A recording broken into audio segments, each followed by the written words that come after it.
জুলাই আন্দোলনের অগ্রসেনানী পাবনার দীপ মাহবুব। তার ত্যাগ আর সংগ্রাম আজও তরুণদের অনুপ্রেরণার উৎস। আন্দোলনের পাশাপাশি এবারে দেশপ্রেম, বীরত্ব ও সাহসিকতার ক্ষেত্রে অসাধারণ অবদানের স্বীকৃতি হিসেবে পুরস্কার নিতে মঞ্চে আসছেন জনাব মোহাম্মদ দীপ মাহবুব।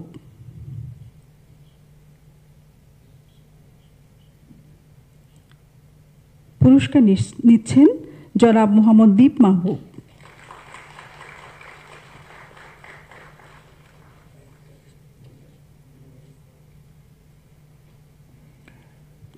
এরপর জ্যেষ্ঠদের প্রতি আদর্শ সেবা ও সমাজ কল্যাণে অসাধারণ অবদানের স্বীকৃতি স্বরূপ মঞ্চে আসবেন মাননীয় প্রধান উপদেষ্টার কাছ থেকে পুরস্কার নিতে জনাব মোহাম্মদ জামাল হোসেন।